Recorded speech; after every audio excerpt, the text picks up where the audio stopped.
नमस्कार, उत्तराखंड बुलेटिन में आप सभी का स्वागत है। मैं हूं आपके साथ ऋचा सिंह। बुलेटिन की शुरुआत करेंगे, पर उससे पहले एक नजर सुर्खियों पर।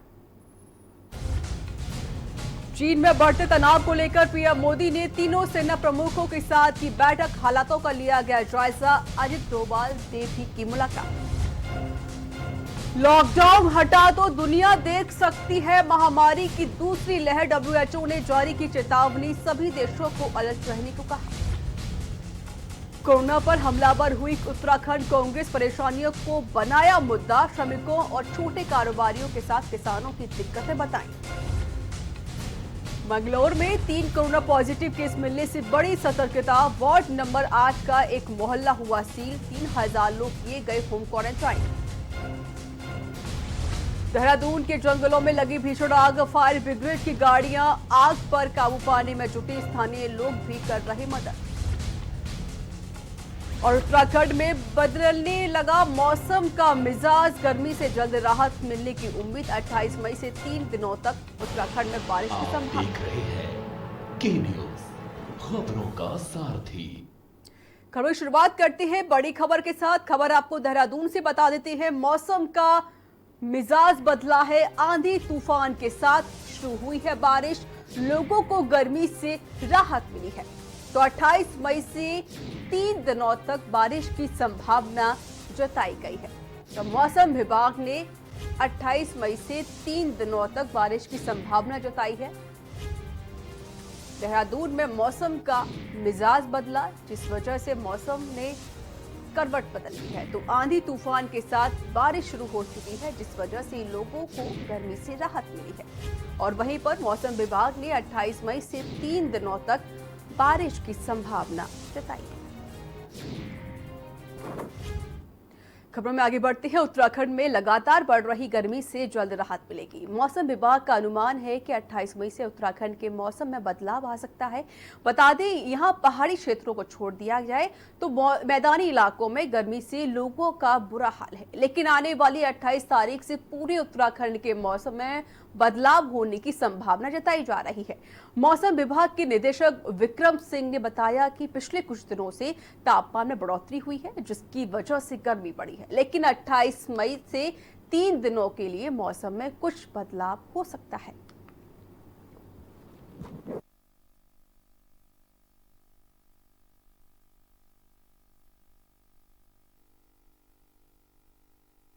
इसी तरह पहाड़ों में बात करेंगे तो वहाँ पर भी 28 डिग्री से लेके 30 डिग्री के बीच ही रहने वाले पहाड़ों में, जहाँ पर जिसकी हाइट से करीब 2000 मीटर या उसके आसपास है। 28 तारीख जो तापमान है, 28 तारीख से आगे जो तापमान है वो तेज़ी से गिरेंगे, क्योंकि 28 तारीख से प्रदेश में अनेक जगहों में अच्छी बारिश होने वाली है। तो आप ये कह सकते हैं कि अनेक जगहों में हल्की से मध्यम वर्षा जो है आपको 28, 29, 30 और 31 3 से 4 दिन जो है अच्छी बारिश जो है प्रदेश में वो मिलने वाली है। नैनीताल हाईकोर्ट ने स्वास्थ्य सचिव से प्रदेश के सीमावर्ती इलाकों में क्वारंटाइन सेंटर बनाने के मामले में जवाब मांगा है, जिसमें बताया गया है कि ढांचागत समस्याओं को देखते हुए हरिद्वार, उधम सिंह नगर, देहरादून और नैनीताल में सेंट्रलाइज्ड क्वारंटाइन सेंटर की व्यवस्था की जा रही है। जो प्रवासी रेड जोन से आ रहे हैं उसमें उनको रखा जाएगा। बता दें, ये सुनवाई हाईकोर्ट ने वीडियो कॉन्फ्रेंसिंग के माध्यम से की, जिसमें स्वास्थ्य सचिव ने अपना पक्ष रखा। आदेशित किया है कि क्वारंटीन सेंटर्स की बदहाली के संबंध में खबरें आ रही थी और आपके चैनल पे भी दिखाया गया था। उस विषय को आज जनहित याचिका में रेज किया गया था, जिसके बाद ऑनरेबल कोर्ट ने जिला लीगल सर्विसेज अथॉरिटी, जो विधिक सेवा प्राधिकरण है, उनके सचिवों को आदेश दिया है कि वो इन क्वारंटीन सेंटर्स को पर्सनली विजिट करके 3 दिन में स्टेटस रिपोर्ट फाइल करेंगे। और साथ ही स्वास्थ्य सचिव उत्तराखंड को आदेश दिया है कि जो क्वारंटीन सेंटर्स हैं उनमें साफ सफाई और खाने की व्यवस्था को अपग्रेड किया जाए।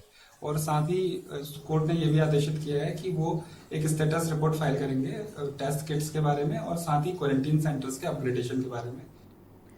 मंगलौर से सटे लंजोरा में बाहर से आए 3 लोग कोरोना पॉजिटिव पाए जाने के बाद स्वास्थ्य विभाग और प्रशासनिक टीम पूरी तरीके से सतर्क है। वार्ड नंबर 8 के एक मोहल्ले को पूरी तरीके से सील कर दिया गया है और करीब 3000 लोगों को होम क्वारंटाइन किया गया है। सभी के खाने पीने के लिए नगर पंचायत ने जिम्मेदारी ली है और इसके लिए एसपीओ का भी सहारा लिया जा रहा है।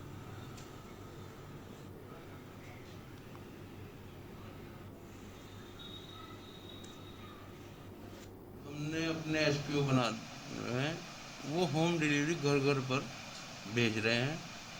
और जहाँ जहाँ जो भी वार्ड हैं उसके अंदर सैनिटाइजर करा जा रहा है और पूरी व्यवस्था नगर पंचायत सबकी मदद जो भी है वो कर रही है। प्रवासियों के आने से कोरोना वायरस के मामले लगातार बढ़ते ही जा रहे हैं। इस वक्त हम मंगलोर क्षेत्र के लंढोरा कस्बे में खड़े हैं। यहाँ 3 कोरोना पॉजिटिव मरीज़ मिलने से हड़कंप मचा हुआ है। जैसे कि देखा जा सकता है, ये जो है माता वाली हसनबाग मोहल्ला है। यहाँ एक कोरोना पॉजिटिव युवक मिला था, जिसकी वजह से जो प्रशासन ने जो है इसको सीज़ कर दिया है। तकरीबन 3000 की यहाँ आबादी है। इसके लिए जानना चाहेंगे, हमारे साथ जो है लंढोरा चौकी इंचार्ज रणवीर सिंह चौहान है। उन्हें जानेंगे कि ये कितनी आबादी है और इसको सील किया गया है, क्यों किया गया। जी माता वाला हसन बाग से बम्बई से एक लड़का 2 भाई आए थे जिनकी एक रिपोर्ट पॉजिटिव आई है, एक लड़के की हसीन की। तो इनका कहना ये था कि जो है पूरे मोहल्ले को सीज कर दिया है, लेकिन इनके खाने पीने की व्यवस्था जो है वो हेल्पलाइन में एक नंबर दिया गया है। इनकी खाने पीने की व्यवस्था भी की गई है। के न्यूज़ भी आपसे अपील करता है कि जो दिशा निर्देश शासन द्वारा बताए जाए उनका पालन करें, सोशल डिस्टेंसिंग बनाए रखें, क्योंकि सुरक्षा ही बचाव है। के न्यूज़ के लिए अकील अहमद, बंगलोर। नैनीताल हाईकोर्ट में स्कूलों की फीस माफ करने को लेकर याचिका दायर की गई, जिसमें लॉकडाउन के दौरान निजी व अर्धकारी विद्यालयों में फीस से संबंधित नोटिफिकेशन को चुनौती दी गई। सुनवाई के दौरान याचिकाकर्ता ने कोर्ट को बताया कि यह मामला सुप्रीम कोर्ट में विचाराधीन है और जल्द ही उस पर सुनवाई होनी है। याचिकाकर्ता की बात सुनने के बाद कोर्ट ने इस मामले में 10 जून की तारीख तय कर दी है।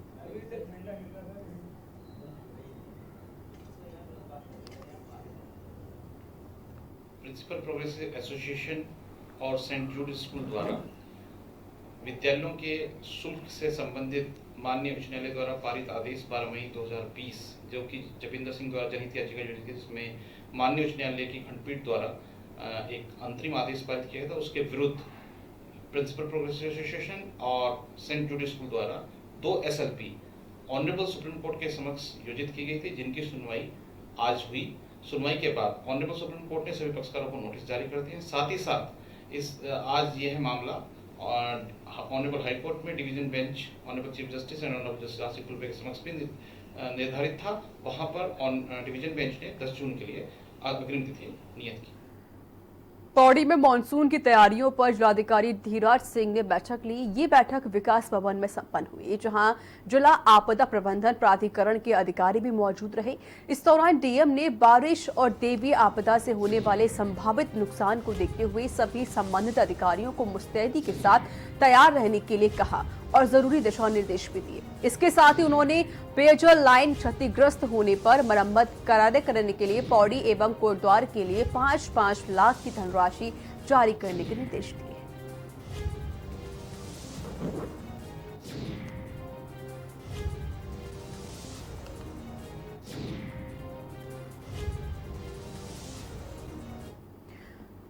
हल्द्वानी में नेता प्रतिपक्ष इंदिरा हृदयेश ने गोलापार स्थित क्वारंटाइन सेंटर का निरीक्षण किया। निरीक्षण के दौरान इंदिरा हृदयेश अधिकारियों से व्यवस्था दुरुस्त करने की बात भी कही और साथ ही प्रवासियों पर क्वारंटाइन सेंटर में रह रहे लोगों की सुविधाओं का जायजा भी लिया। इंदिरा हृदयेश ने फोन पर अधिकारियों से बातचीत भी की। इस दौरान नेता प्रतिपक्ष ने कहा कि क्वारंटाइन सेंटर में बेहतर सुविधा उपलब्ध कराए जाने की आवश्यकता है, जिससे कि कोरोना वायरस का संक्रमण लोगों में कम फैल सके।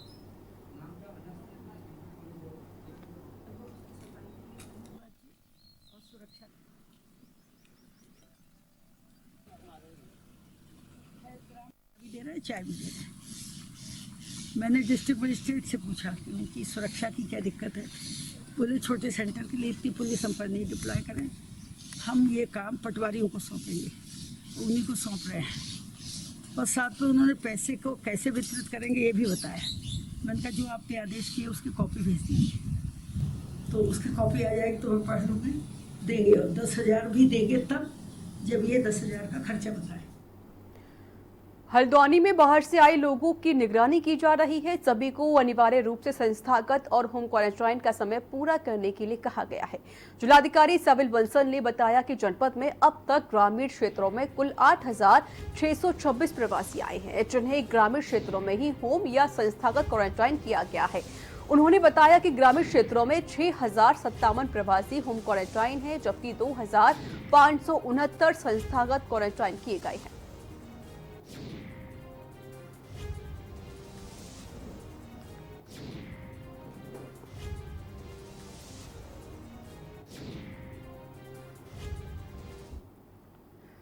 गर्मी का सीजन आते ही उत्तराखंड के जंगल में आग दिखने लगी है, जिसके चलते लगातार वन संपदा के साथ साथ वन्य जीव जंतुओं की आग की चपेट में आकर नष्ट हो रहे हैं। करीब एक सप्ताह से तापमान में हुई बढ़ोतरी के कारण अब उत्तराखंड के जंगलों में आग लगने की घटना शुरू हो गई है, जिसके चलते अब करीब 62 घटनाएं आग लगने की हो चुकी हैं, जबकि करीब 2,19,000 का नुकसान और 81 हेक्टेयर जंगल आग की चपेट में आ गया है। गर्मी के सीजन आते ही वन विभाग भी पूरी तरीके से सतर्क हो गया है और साथ ही साथ स्थानीय लोगों से अपील कर रहा है कि जंगलों में लगने वाली आग पर वन विभाग के कर्मचारी का सहयोग करें और साथ ही वन विभाग की ओर से अतिरिक्त फोर्स भी आग रोकने के लिए तैनात कर दी गई है।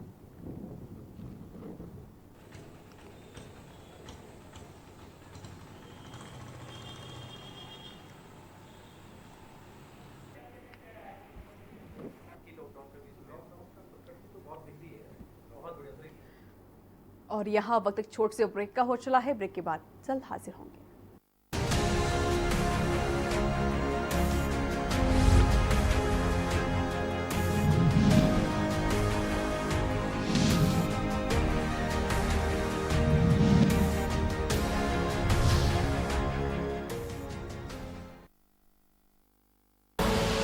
आप देख रहे हैं के न्यूज, खबरों का सारथी।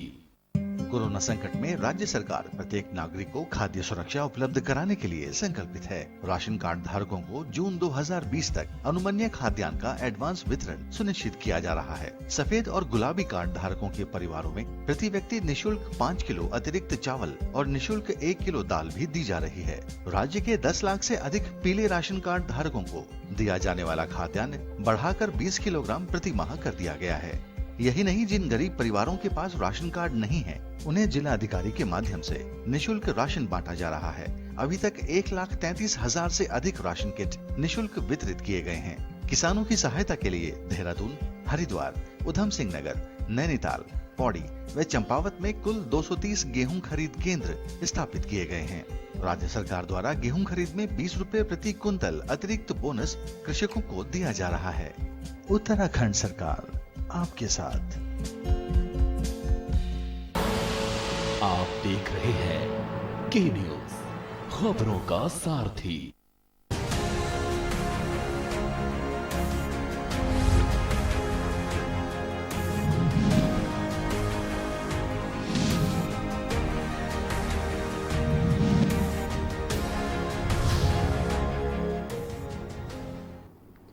ब्रेक के बाद स्वागत है। खबरों में आगे बढ़ते हैं। डोईवाला की शुगर मिल में गन्ने की खोई में आग लग गई और मिल के सुरक्षा कर्मियों ने फायर ब्रिगेड को सूचना दी।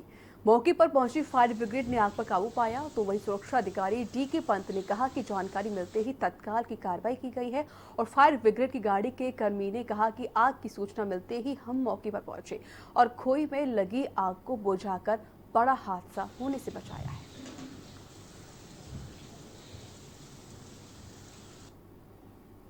इसके पीछे कॉलोनी रहती है नगर की, बाहर के प्राइवेट लोग भी रहते हैं, कुछ कॉलोनी के भी रहते हैं। सवेरे इन्होंने कूड़ा जलवाया तो इधर फेंक दिया गया, इधर कि बाउंड्री वॉल के किनारे। उससे वो आग लग गई। फिर फैक्ट्री के जब पता चला हमारे सिक्योरिटी गार्ड वगैरह को, तब अपने पाइप ला के इनको बुझाया गया। फायर ब्रिगेड को भी फ़ोन किया गया, वो भी आए थे और आग पर काबू पा लिया। कितना नुकसान हुआ है? क्या नहीं, नुकसान कुछ ज़्यादा नहीं है। साइड में लगी है, ऊपर तो लगी नहीं। नीचे जो बाउंड्री वॉल के किनारे पिलर पर जो थी वो उसी पर लगी। नैनीताल के नए कमिश्नर अरविंद सिंह ह्यांकी ने कार्यभार संभाल लिया है। अरविंद कुमार मंडल के 44वें आयुक्त हैं। इसके साथ ही अरविंद ने मुख्यमंत्री के सचिव का पद भी संभाला है। पद ग्रहण करते ही उन्होंने अभिलेखागार का निरीक्षण किया और अधिकारियों को आवश्यक दिशा निर्देश दिए।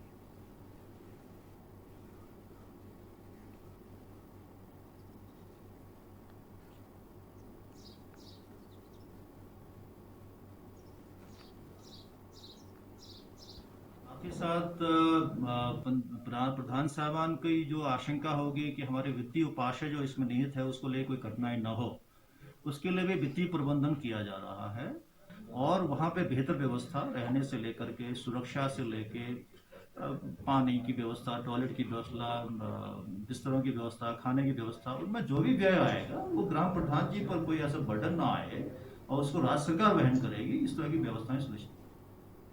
और यहाँ वक्त एक छोटे से ब्रेक का हो चला है। ब्रेक के बाद जल्द हाजिर होंगे।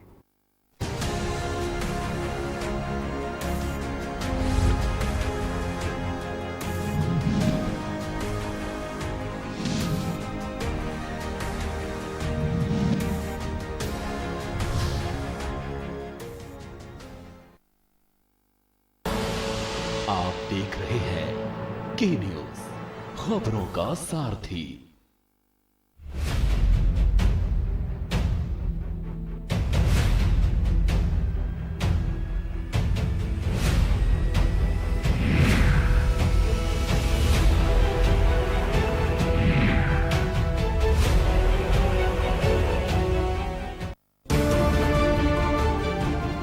वैश्विक महामारी कोरोना के खिलाफ आज पूरा देश प्रधानमंत्री श्री नरेंद्र मोदी जी के नेतृत्व में बेहतर स्वास्थ्य और सुरक्षित भविष्य के लिए लड़ाई लड़ रहा है।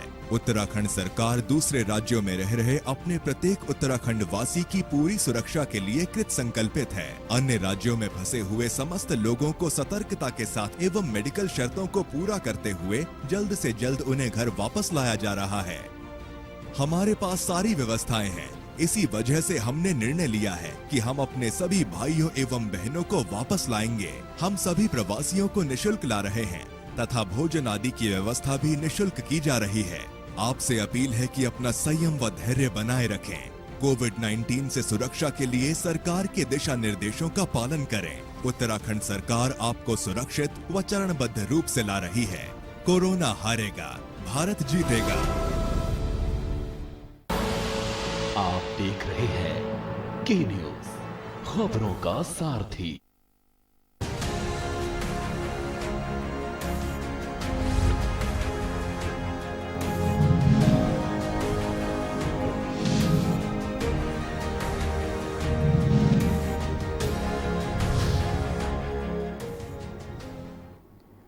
ब्रेक के बाद स्वागत है। खबरों में आगे बढ़ते खबर बागेश्वर से है, जहां कोरोना वायरस संक्रमण के रोकथाम और नियंत्रण के लिए जिलाधिकारी रंजना राजगुरु के निर्देशन में कई टीमों का गठन किया गया है और साथ ही गठित विभिन्न टीमों द्वारा अपनी जिम्मेदारियों का निरंतर कुशलता के साथ पूरा किया जा रहा है। बाहरी राज्यों एवं प्रदेश के दूसरे जनपदों से आए प्रवासी मजदूरों को होम क्वारंटाइन किया गया है और उनका निरंतर बीआरटी एवं स्वास्थ्य विभाग की टीमों द्वारा लगातार निगरानी करते हुए उनका स्वास्थ्य परीक्षण किया जा रहा है।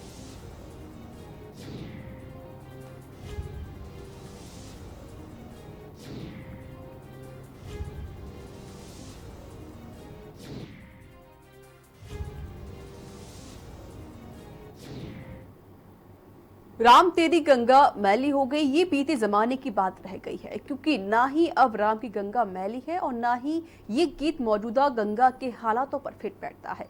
जी हां, कोरोना ने भले ही देश को मुसीबत में डाल दिया हो, लेकिन गंगा को मानो इस लॉकडाउन ने फिर से जीवन दान दे दिया है। ये रिपोर्ट देखिए।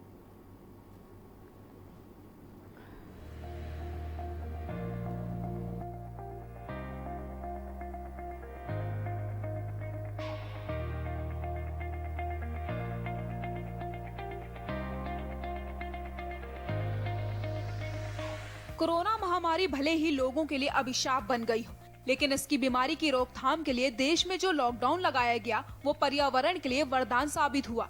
एक तरफ जहां शहरों की आबोहवा शुद्ध हुई, वहीं नदियों की सेहत में भी काफी सुधार हुआ है। इसका एक नया नमूना गंगा जल में देखा जा सकता है। जिस मां गंगा को स्वच्छ और निर्मल बनाने के लिए सरकार की सारी कोशिशें फेल हो गई थी, उसे 1.5 महीने के लॉकडाउन ने कर दिखाया है। लॉकडाउन में गंगा के पानी की गुणवत्ता बेहतर और शीशे की तरह साफ हो गई है। गौमुख से लेकर गंगा सागर तक 2500 किलोमीटर का सफर। इस सफर में कई राज्य उत्तराखंड, उत्तर प्रदेश, बिहार, झारखंड, पश्चिम बंगाल से होते हुए एक जीवनदायिनी का गंगा सागर में मिल जाना, ये है कुदरत का एक अद्भुत नजारा। कुदरत से मिली इस अनमोल सौगात का नाम है माँ गंगा। माँ गंगा युगों युगों से मानव जाति का उत्थान करती आई है। यही नहीं, खेत खलियानों को सींचने के साथ साथ इंसानों के पाप तक धोती है माँ गंगा। पर्वतों से निकलकर गंगा का पहला मैदानी पड़ाव होता है ऋषिकेश। ऋषिकेश के बाद सबसे बड़ा दूसरा पड़ाव धर्म नगरी हरिद्वार, जहां हर की पौड़ी और तमाम घाटों पर लाखों की संख्या में श्रद्धालुओं का तांता लगा रहता है। स्थानीय खैर हरिद्वार है ये। आज पहली बार मेरे को माँ गंगा का इतना साफ स्वरूप देखने को मिल रहा है। कभी आज तक इतनी स्वच्छ निर्मल नहीं देखी। ये लॉकडाउन के चलते कितने माँ गंगा अपने पुराने स्वरूप में वापस लौटती हुई आ रही है।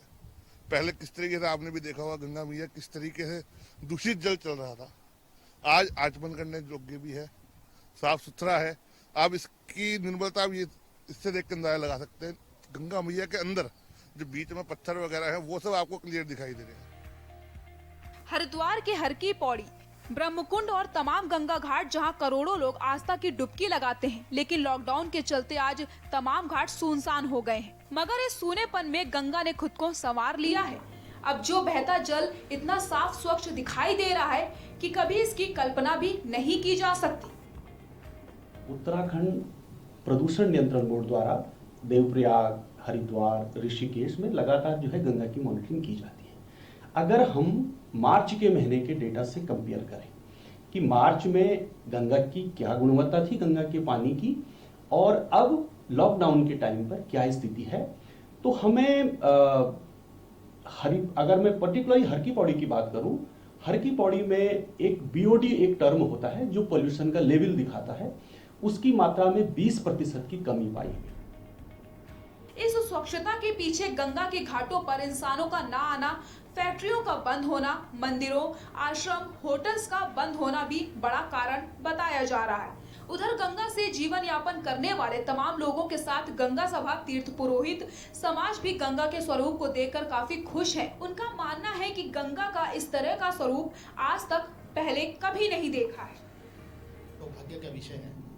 जिस गंगा की कल्पना सतयुग के समय पे की गई थी, मुझे लगता है कि वो गंगा का स्वरूप, उज्जवल स्वरूप जो गंगा का वर्तमान में दिख रहा है, जितनी उसको देखने मात्र से ही खुशी हम लोगों को मिलती है, मुझे लगता है कि जो हरिद्वार आने वाले श्रद्धालु हैं या जो गंगा के प्रति मोक्ष और आस्था की भावना रखते हैं, वो लोग जिस प्रकार की गंगा की कामना करके आते हैं और गंगा उस स्वरूप में उस समय नहीं मिलती है, वो कहीं ना कहीं दुख होता है। देखिए, गंगा एक अलौकिक शक्ति है।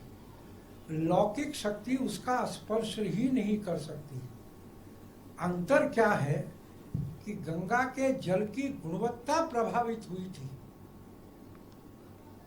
गंगा तो अपवित्र को भी पवित्र करती है कि अगर सैकड़ों योजन दूर भी व्यक्ति घर में बैठा हुआ अंतःकरण में गंगा का प्रादुर्भाव हो, तो वही जो स्नान का फल प्राप्त होता है जीव को, वही फल प्राप्त होता है। उत्तराखंड से लेकर पश्चिम बंगाल तक बहती गंगा 2500 किलोमीटर की दूरी में 29 बड़े शहर, 48 कस्बे, 23 बड़े छोटे शहर के बीच से निकलती गंगा में औद्योगिक इकाइयों का गंदा पानी, साथ ही गंगा घाटों किनारों पर जनता की ओर से डाला जाने वाला कचरा गंगा प्रदूषण का बड़ा कारण रहा है। लेकिन इतिहास गवाह है कि जब इंसान अपनी खुदगर्जी से बाज नहीं आता, तो कुदरत खुद ही अपने स्वरूप को बरकरार रखने के लिए बड़े फैसले लेती है, जो कि इस लॉकडाउन के कारण हो गया है। देहरादून से के न्यूज के लिए विशेष संवाददाता राजेश वर्मा की रिपोर्ट।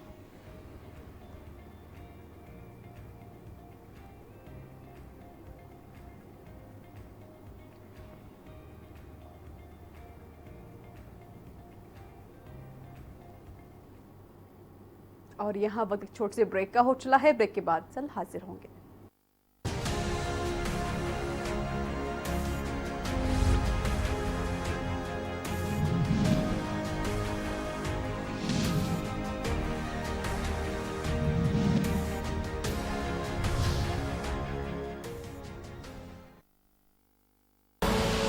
आप देख रहे हैं के न्यूज, खबरों का सारथी। कोरोना संकट में राज्य सरकार प्रत्येक नागरिक को खाद्य सुरक्षा उपलब्ध कराने के लिए संकल्पित है। राशन कार्ड धारकों को जून 2020 तक अनुमन्य खाद्यान्न का एडवांस वितरण सुनिश्चित किया जा रहा है। सफेद और गुलाबी कार्ड धारकों के परिवारों में प्रति व्यक्ति निःशुल्क 5 किलो अतिरिक्त चावल और निःशुल्क 1 किलो दाल भी दी जा रही है। राज्य के 10 लाख से अधिक पीले राशन कार्ड धारकों को दिया जाने वाला खाद्यान्न बढ़ाकर 20 किलोग्राम प्रति माह कर दिया गया है। यही नहीं, जिन गरीब परिवारों के पास राशन कार्ड नहीं है उन्हें जिला अधिकारी के माध्यम से निःशुल्क राशन बांटा जा रहा है। अभी तक 1,33,000 से अधिक राशन किट निःशुल्क वितरित किए गए हैं। किसानों की सहायता के लिए देहरादून, हरिद्वार, उधम सिंह नगर, नैनीताल, पौड़ी व चंपावत में कुल 230 गेहूं खरीद केंद्र स्थापित किए गए हैं। राज्य सरकार द्वारा गेहूं खरीद में 20 रुपए प्रति कुंतल अतिरिक्त बोनस कृषकों को दिया जा रहा है। उत्तराखंड सरकार आपके साथ। न कूटनीति की बात, न राजनीति का युद्ध, हम आप सब कोरोना के विरुद्ध। कोरोना का जिक्र है, हमें आपकी फिक्र है। कोरोना अपडेट भी दिखाते हैं, उससे लड़ना भी सिखाते हैं। देखिए फिक्र आपकी, रात 9 बजे TV9 भारतवर्ष, अब तो सब देख रहे हैं।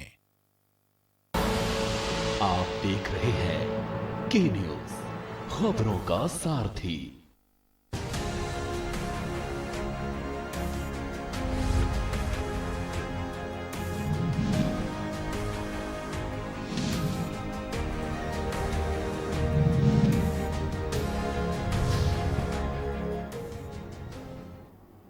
ब्रेक के बाद स्वागत है। खबरों में आगे बढ़ते हैं। उत्तराखंड सरकार में पर्यटन मंत्री सतपाल महाराज का देहरादून स्थित सर्कुलर रोड पर घर सीज कर दिया गया है। बताया जा रहा है कि मंत्री सतपाल महाराज को मिलने के लिए कुछ लोग मुजफ्फरनगर से आए हुए थे, जो कि रेड जोन से आए हुए थे। लिहाजा सुरक्षा के लिहाज से मंत्री के आवास को होम क्वारंटाइन कर दिया गया है और मंत्री सतपाल महाराज और किसी और घर में शिफ्ट हो चुके हैं।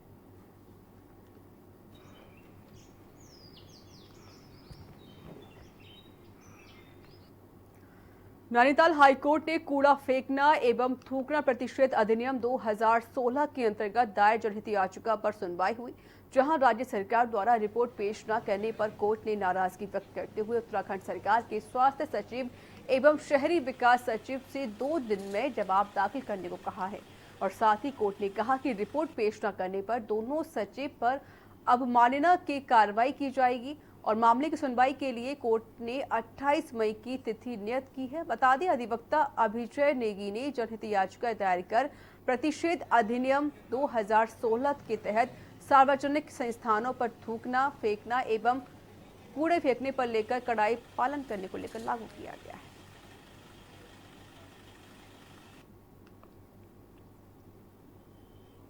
आज माननीय उच्च न्यायालय नैनीताल में कूड़ा फेंकना एवं थूकना प्रतिषेध अधिनियम 2016 के अंतर्गत जो उत्तराखंड में कोई भी कार्रवाई नहीं हुई है लोगों के थूकने पर, लोगों के गंदगी फैलाने पर, और इसका जो एक बहुत बुरा प्रभाव पड़ सकता है कोरोना के पेंडेमिक पर, उसको लेकर जो दाखिल की गई थी जनहित याचिका कि इस 2016 के अधिनियम के तहत चालानी कार्रवाई की जाए और लोगों को दंड दिया जाए अगर वो कोरोना को फैलाने में अपनी गंदगी से जो है मदद कर रहे हैं। तो इसी के साथ उत्तराखंड के बुलेटिन में इतना ही। आगे देखिए उत्तर प्रदेश की खबरें।